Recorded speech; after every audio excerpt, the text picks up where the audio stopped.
I got home from my internship abroad to find the garage empty and a for rent sign in the window. My key didn't fit. My clothes were in trash bags on the curb. "You're an adult. Figure it out," my dad texted. I replied, "Check your mailbox next week." Then I blocked them. 19 months later, they hit 187 missed calls. My name is Max. I'm 24, the quiet oldest son who was always reliable, which in my family meant invisible until a bill showed up. I was the kid who fixed the router, drove grandma to appointments, and slid cash across the table when the electric got unexpectedly high. My younger sister, Harper, was the golden one. She had potential. I had steady hands. Same house, different rules. 3 facts about me, the kind that don't make it into group chats. I save receipts, I hate birthday songs, and I can fall asleep anywhere, even under fluorescent airport lights. I'd just gotten back from a 7-month internship abroad. Nothing flashy, just a logistics role in Rotterdam that paid a small stipend and taught me how to read a port schedule like sheet music. I flew home on a Tuesday because Tuesday flights are cheap. I texted mom at the layover, landing at 5:40 p.m., "Need a pickup?" She read it, didn't reply. Classic. In the taxi, I watched familiar blocks slide by. The diner with the flickering neon letter E. The basketball court with the tilted rim. The thrift store that still had mannequins from the 90s. I was excited about nothing dramatic. Just my bed, my stupid pillow with the flattening memory foam, the garage where I'd left my bike hanging from hooks Dad said were too fancy, and leftovers I could reheat at midnight. The driver turned onto our street. I leaned forward, automatic muscle memory guiding my eyes to the driveway. The garage door was open, but it was empty. Not we cleaned it, empty. Hollow, echoing empty. The wall where my bike had hung was just dusty outlines and 2 lonely screws. The shelves Dad swore he'd organize were gone. My toolbox. The slow, ugly orange tool chest I'd bought off Craigslist. Not there. The place looked staged for a real estate brochure.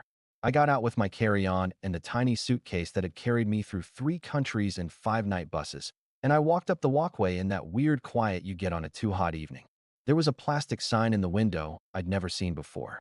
Red. For rent. The curtains behind it were different too. Cheaper. Wrong color. My key didn't fit. I tried it twice. I tried it hard enough to make my knuckles go white. I laughed once because my brain needed a joke.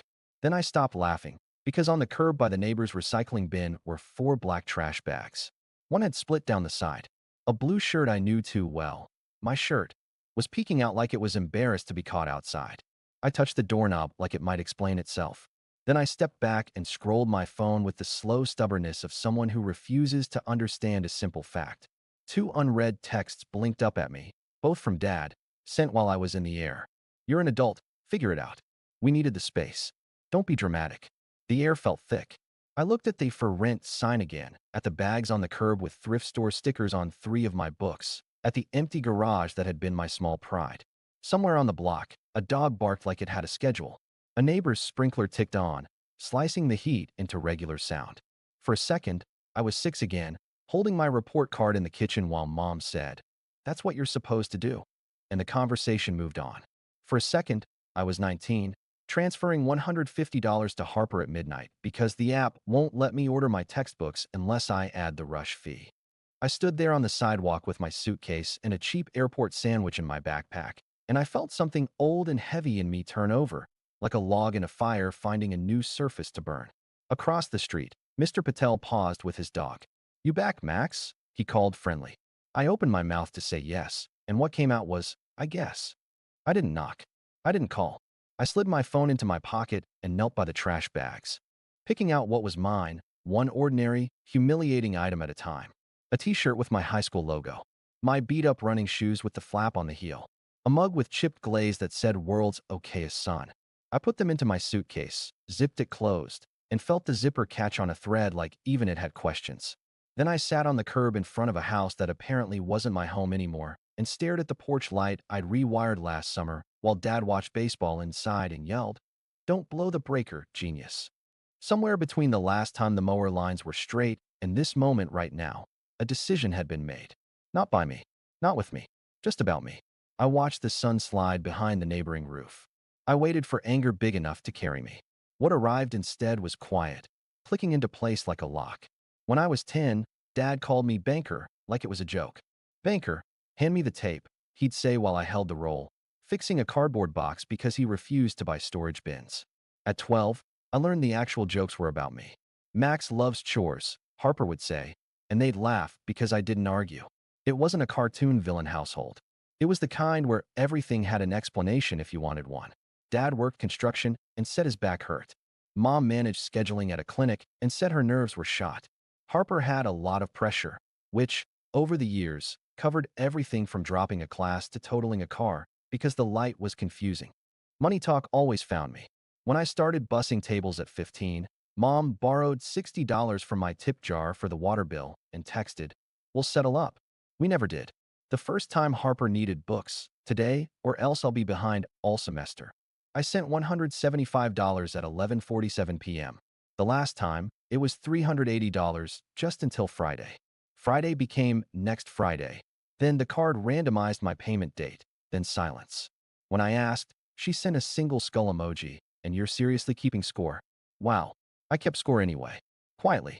$20 here, $90 there. Gas money. Tires. The emergency dentist that was actually veneers for Harper's crowded smile. Dad's tools stolen from the site that later appeared in our garage with the price tags still sticking to the plastic. All of it worked because I made it work. I picked up shifts. I rode my bike instead of buying a bus pass. I learned to like oatmeal because it was cheap, and I learned to say no problem in the bright tone of someone everyone believes will say yes again. I was the helper, the spare key, the "can you stop by?" The rule was simple. If Harper wanted it, it was a priority. If I wanted it, I had to justify it like a grant application. When senior year came, I got into a state college with partial scholarship. We had a family meeting at the kitchen table. Dad spread out bills like a dealer and said, "Look at reality." Mom sighed about timing. I offered to commute and keep working nights. Harper, a junior in high school at the time, asked if I could just wait a year because her dance team needed a fundraiser chair and I always make spreadsheets that don't suck. I deferred. Everyone praised me for being mature. No one mentioned that maturity had a cost. I finished community college while working at the freight yard, then transferred to a state program late, with a financial aid package that had more gaps than forms. I filled the gaps, of course I did, with shifts, with loans in my name because Dad's credit was complicated and Mom's was tied up. I graduated without ceremony because Harper's boyfriend's parents were throwing an engagement party that weekend, and it's a whole thing with the invitations. And then Rotterdam happened. A professor handed me a flyer, internship at a shipping company. It wasn't glamorous. It was spreadsheets, arrival windows, and emails to people in 6 time zones. It was also a plane ticket and housing covered if I could front the deposit and the first month, reimbursed later. Fronting was my skill set. I sold my old guitar. I took the ugly tool chest off Craigslist to make a little extra because some guy wanted it delivered. I left the bike in the garage on hooks I'd paid for. I told Mom the dates. She said, "Lucky. Harper never got an opportunity like that." Harper rolled her eyes and said, "Max is a logistics guy. Of course he'll do Europe." I wired the deposit and went. While I was gone, I got a series of texts that felt off. "Dad, do you still need all that space in the garage?" Me, "I have one shelf in my bike." "Dad, your stuff is messy." Me, "I labeled everything." "Mom, we're thinking about renting the extra room," meaning mine, "for a bit." Me, "I'll be back in July." "Mom, we'll talk." We didn't talk. I mailed home 2 postcards. Harper posted 3 beach pictures with captions like, "We thrive," and never asked about my time zone. When I called on Sundays, Dad put me on speaker while he rattled dishes so the echo swallowed my words. "You sound different," Mom said once.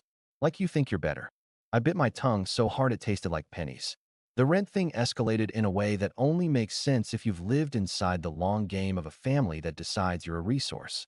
A week before my return flight, Harper texted, "Need to borrow your car when you land. Just for a week." I asked why. She said sorority retreat. Sponsors expect presents. I said the car's registration was due and I didn't have extra for tickets. She sent, "LOL, you're dramatic." Then a photo of nails I'm guessing were $70. I didn't reply. 3 days later, Dad sent a photo of an empty garage labeled "Progress" with 3 clapping emojis. I stared at it on my phone while I watched a cargo ship crawl along the horizon like it had all the time in the world. I had all the facts. I just didn't connect them. Because connecting them meant admitting something ugly. They had made a decision that saved them money, cost me home, and they'd done it without telling me because they counted on the part of me that would figure it out quietly. The taxi meter ticked. The curb got darker. I set my suitcase beside me and gave myself permission to be practical because rage wouldn't get me a bed. I called 3 people. My friend Jordan, who picked up on the first ring and said, "You can crash on my couch." My supervisor from the internship, who said, "If you need a bridge week, we have a spare cot near the office. Not glamorous, but it's safe." And Mr. Patel, who quietly handed me a key to his back apartment above the deli, saying, "It's empty for 5 days. No charge. Don't argue." I texted Dad once. "When did you change the locks?" He replied, "We gave you notice." I scrolled. One text from 2 weeks ago. "We're simplifying." I stared at the screen. Simple. At midnight, sitting on the little steps behind the deli with my suitcase, I opened the Notes app and made a list. I always make lists when the ground tilts. Title: What I can control. 1. A bed for the next week. 2. A P.O. box. 3. Remove myself from accounts I pay. 4.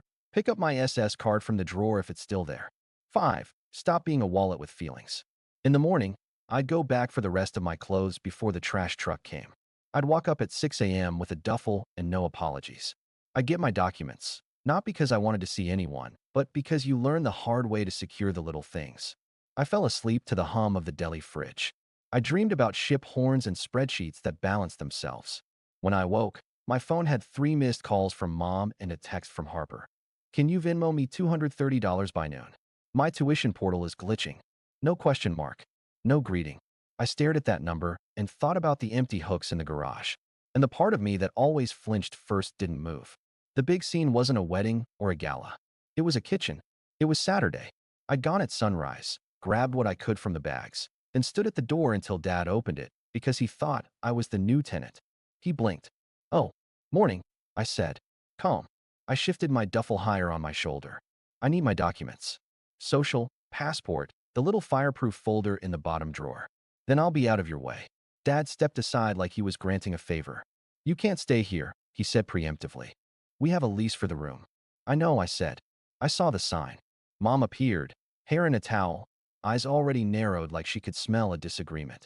"We texted you," she said. "You texted, 'We're simplifying,'" I replied, because facts were safer than feelings and I'd learned to speak in receipts. The locks were changed. My things were on the curb. That's not simplification. That's eviction. "That's dramatic," Mom snapped. "Stop calling me dramatic," I said, still even. "It's lazy and it's wrong." We stood in the tiny triangle of kitchen floor where I'd spent a decade scraping plates into the trash and rinsing the stubborn bits while everyone else talked in the living room. Harper wandered in wearing one of my old sweatshirts like a punchline. "Max," she said, faux sweet. "Are you seriously mad? You were gone for months." "I told you my dates," I said. She pushed hair behind her ear. "You always make everything a thing." Dad gestured toward the hallway. "Get your papers," he said, tired. "We have a showing at noon." That word, showing, crackled in the air like a bad wire. I went to my old room. The posters I'd left taped up were gone. The tape shadows remained like outlines of a body at a crime scene. The bed was stripped. In the corner, a new cheap dresser sat with 2 drawers slightly off their tracks. On the closet rod, 3 plastic hangers waited like a dare. I knelt by the bottom drawer, pulled it out, reached for the fireproof folder, and found an empty space. I checked the second spot I'd used, the back of the third shelf, because Dad never looks past the front row. Empty. My stomach did that slow elevator drop. I stood and found Mom at the doorway, arms crossed. "What are you looking for?" she asked, voice bored. "Documents," I said. "The folder, my passport, birth certificate. You know, the legal proof that I exist." "Oh," she said. "Your dad cleaned. He probably put it in the garage." "The garage is empty," I said.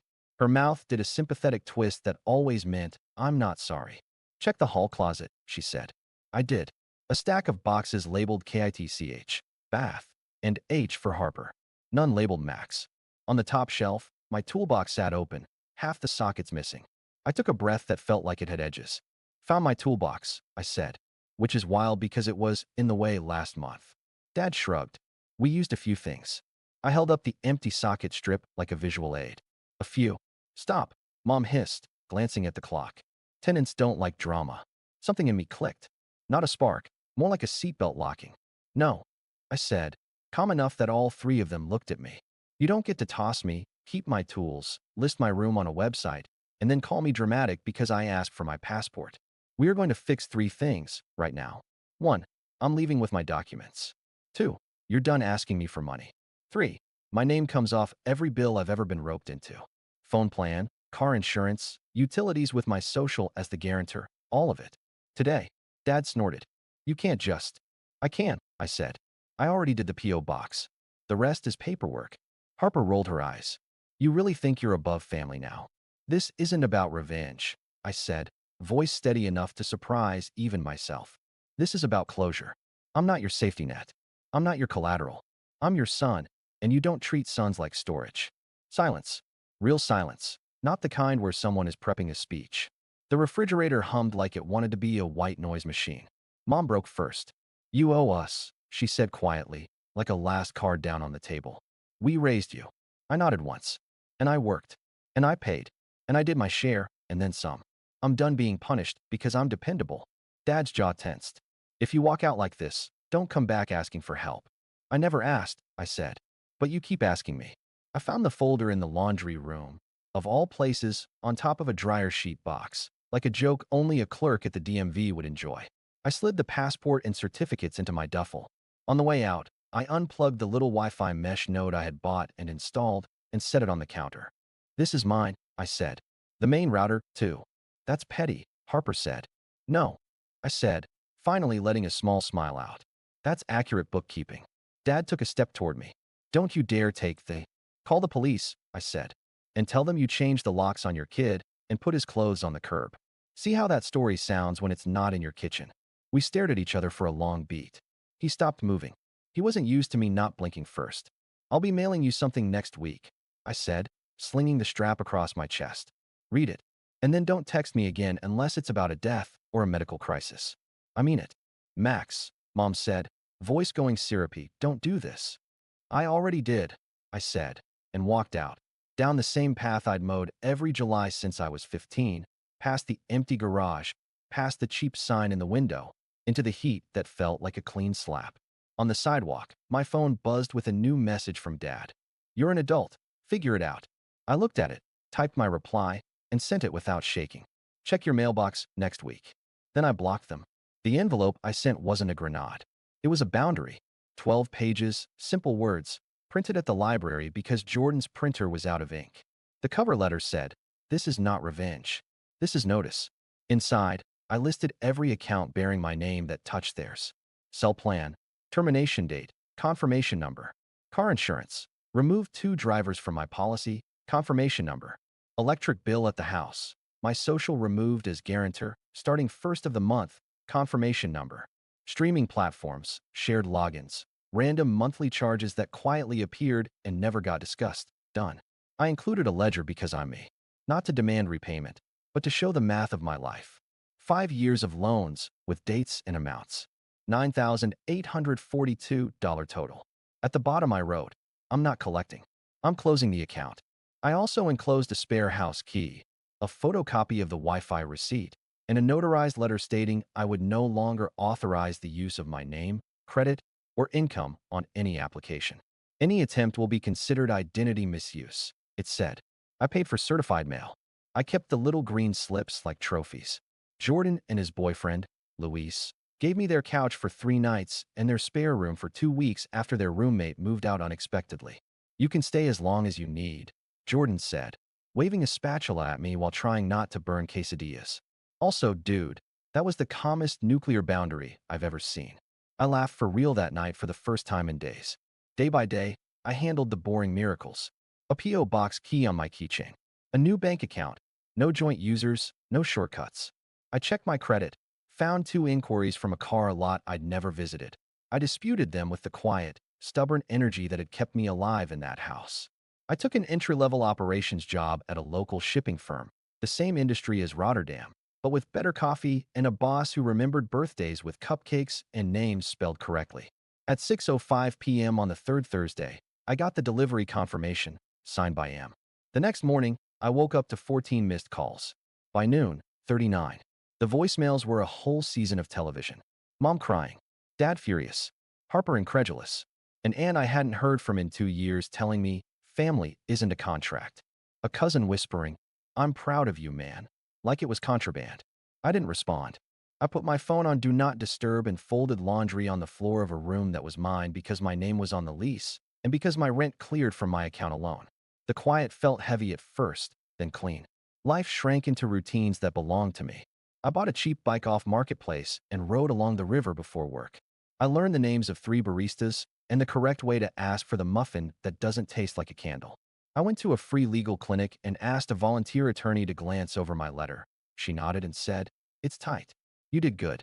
I saved the words in my pocket like a pebble. Meanwhile, my phone filled with numbers. 62, 74, 91. Blocks of missed calls that looked like spam. On day 17, Harper texted from a new number. "You really canceled the phone plan? My work email won't sync." I didn't answer. 2 minutes later, "It's $146. I'll pay you back Friday." The muscle memory to send money twitched. I let it pass. Friday came and went. So did my need to be useful. At work, my boss, Adrian, a woman who could fix a broken schedule with a pen and a sigh, taught me how to negotiate detention fees without yelling. She said, "Never apologize for a boundary. Just repeat it like a street name." I wrote that in my notebook. I used it everywhere. The second envelope I mailed was short. "Please remove any saved cards of mine from any online account I did not open." This sentence is a legal request. I mailed copies to the house, to Harper's email, to the landlord listed on the for rent sign. I got one reply. "Per tenant's request, will update records." Tenant, not son. It still pinched. Then the call slowed. Not stopped, slowed. Mom's messages turned into careful updates like weather reports. "Your father's back is worse. Harper's car needs brakes. Rent went up." Each one had a silent line under it. "This would be easier with your money." Each one hit my chest and slid off, because I had a routine, a budget, a spine. I saw my house twice. Once, biking past, I noticed a young couple carrying in a flat box of IKEA wood. Once, late, a light on in the window of what used to be my room. I felt something complicated and did the only thing that helped. I pedaled. 19 months is a long time if you're waiting for someone to blink. It's short if you're busy. I was busy. I took a certification course the company paid for. I got good at reading chaos. I kept a clean apartment with 2 plants I didn't kill. I started therapy at a community clinic, the kind where you sit on a secondhand couch and a grad student says, "That makes sense." And it does. We use simple words like fair, use, boundary, and grief. I said, "I feel stupid because I still want them to like me." And she said, "You're not stupid. You're human." I wrote that down too. On a Tuesday in month 19, I woke to 34 missed calls stacked like falling dominoes. By lunch, 187. The last voicemail was just breathing, then Dad saying, "Call me." No please. No son. Just a tone I recognized from overdue notices. At 3:11 p.m., a number I didn't know lit my phone. It was the property manager. "Is this Max?" she asked. "I'm calling because your parents listed you as emergency contact. There was an issue with rent transfer this month, and we can't reach them." "I'm not an emergency contact," I said, steady. "Please remove my number." Also, they received notice 19 months ago that my name is not connected to the account. She paused. "I see that letter attached, actually. Paperwork. Bless it." I hung up, sat with my breathing, and let the urge to fix things crest and break. The urge was loud. It sounded like Mom's crying, like Harper's, "You're being ridiculous," like Dad's, "Be a man." It sounded like the house, like the garage, like the empty hooks. Then it quieted. At 5:40 p.m., I did a small, ordinary thing. I made pasta and called Jordan to ask if he wanted half. "Always," he said. "Also, your sister just DM'd Luis. She asked if we could talk sense into you." He didn't reply. He blocked her. He's getting good at boundaries. "Tell him I'm proud," I said. "Already did," Jordan said. "And hey, proud of you too." I smiled into my bowl of food that tasted like normal. Pride is a weird muscle. It aches when you start using it. 2 months after the 187 missed calls, a letter came to my P.O. box with my last name in Mom's handwriting. Inside were 2 lines. "We didn't think you meant it. We were wrong."